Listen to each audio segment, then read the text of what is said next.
జీవితం భగవంతుడు ఇచ్చిన వరం, దానిని నవ్వుతూ గడపాలి.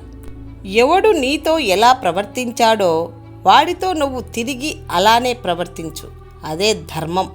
కొన్ని రిలేషన్స్ ఎలా ఉంటాయి అంటే, ఒక్కరోజు కలవడం కోసం కొన్ని నెలలు వేచి ఉండాల్సి వస్తుంది. ఎగిసిపడిన అల, మిడిసిపడిన తల, నిటారుగా పెరిగిన చెట్టు ఏనాటికైనా విరగక తప్పదు. పక్కనోడి జీవితం కాసేపు పక్కన పెట్టి నీ జీవితాన్ని తెరిచి చూడు. ఎన్ని పేజీలు చిరిగాయో, ఎన్ని పేజీలు నలిగాయో తెలుస్తుంది.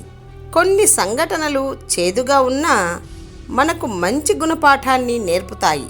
డబ్బులను నీ చెమట నీళ్లతో సంపాదించు, ఇతరుల కన్నీళ్లతో కాదు. లోకంలో ఉన్న ప్రతిదీ నాటకమే. వారి అవసరం తీరిందా పాత్రను చంపేస్తారు. చూస్తున్న కొద్దీ సంవత్సరాలు గడుస్తూనే ఉన్నాయి, చూస్తున్న కొద్దీ ప్రయత్నాలు చేజారుతూనే ఉన్నాయి అని కష్టపడటం మాత్రం మానేయకు. డబ్బు మన దగ్గర లేదు, గెలుపు దగ్గరికి మనం వెళ్ళము. ఓటమిని వెంటపడి మరీ తెచ్చుకుంటాం, బాధ మనతోనే ఉంచుకుంటాం. సముద్రంలో అలలు ఎన్నో, అందులో తీరం చేరేవి కొన్నే. జీవితంలో స్నేహితులు ఎందరో కానీ మనసులో ఉండేది కొందరే, వారే నిజమైన స్నేహితులు. నవ్వుతూ చేసిన పాపాలు ఏడుస్తూ అనుభవించక తప్పదు. కాలం తప్పక సమాధానం ఇస్తుంది. నేటి సొసైటీలో నిజమైన ప్రేమకి, నిజాయితీగా ఉన్న మనిషికి విలువే లేదు. అబద్ధాన్ని అందంగా చూపిస్తే నిజం కూడా దాని వెంట పడుతుంది. ఏంటో ఈ సమాజం. మనిషి బ్రతకడానికి నీరు, గాలి, కూడు, గుడ్డ ఉంటే చాలు. కానీ మనిషి మనిషిగా బ్రతకడానికి మానవత్వం కావాలి. ఓడిపోతున్నామని తెలిసినా గెలవడానికి ప్రయత్నించే వారే నిజమైన ధైర్యవంతులు. ఈ ప్రపంచంలో ఎన్ని బంధాలు ఉన్నా మాతృప్రేమలో ఉన్న అనుభూతి ఎక్కడా దక్కదు. అర్థం చేసుకునే భాగస్వామి ఉంటే తినే పచ్చడి మెతుకులు కూడా పరమాన్నాలవుతాయి. మనిషికి కావలసింది ప్రేమ, ఆప్యాయతలు మాత్రమే.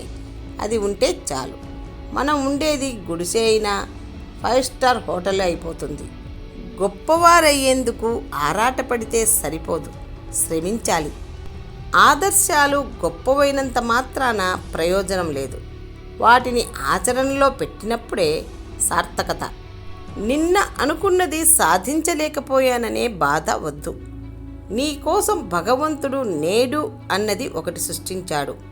కొత్త ఉత్సాహంతో మరోమారు ప్రయత్నించు. ఎన్నో అద్భుతాలను సాధించవచ్చు. ఈ ప్రపంచంలో మీ మార్పుకు అడ్డుపడుతున్న వ్యక్తి, మిమ్మల్ని పూర్తిగా మార్చగలిగే వ్యక్తి ఒక్కరే, అది మీరే. అసాధ్యం అనుకున్న దానిని ఎవరో ఒకరు ఎప్పుడో ఒకప్పుడు సాధిస్తూనే ఉంటారు. వారు మాత్రమే విజేతలుగా నిలుస్తారు. విజయాన్ని సాధించాలనే లక్ష్యం ఉన్నప్పుడు, ఆ లక్ష్యంపై పూర్తి ఏకాగ్రత ఉన్నప్పుడే ఆ లక్ష్యం నెరవేరుతుంది. పక్క పేజీలో ఏముందో తెలియని పుస్తకమే జీవితం. మంచివారు మార్పు కోసం మాట్లాడతారు, అసూయ ఉన్నవారు చులకనగా మాట్లాడతారు, జ్ఞానం కలవారు మౌనంగా ఆలోచించి మాట్లాడతారు. ఈ విషయం ఎవరిని, ఎప్పుడు, ఎక్కడ, ఎందుకు, ఎలా కలుపుతుంది అనే ప్రశ్నకి సమాధానం మనిషి ఎప్పటికీ చెప్పలేడు, తెలుసుకోలేడు. ఎందుకంటే ప్రతి పరిచయం వెనుక అంతు చిక్కని అంతరార్థం దాగి ఉంటుంది. ఏ వ్యక్తి జీవితంలోనైనా ధర్మాన్ని ఆచరించే స్వభావం ఉన్న ఆడది ఉంటే అతని రాత మారిపోతుంది. సనాతన ధర్మాన్ని పాటించే స్త్రీలు ప్రతిరోజు పూజలు చేస్తారు. ఇలా ప్రతిరోజు ఆడవారు పూజించే ఇళ్లలో దేవుడు కొలువై ఉంటాడు. అటువంటి స్త్రీలు ఉన్న మనుషుల జీవితాల్లో ప్రతి సమస్య తొలగిపోతుంది.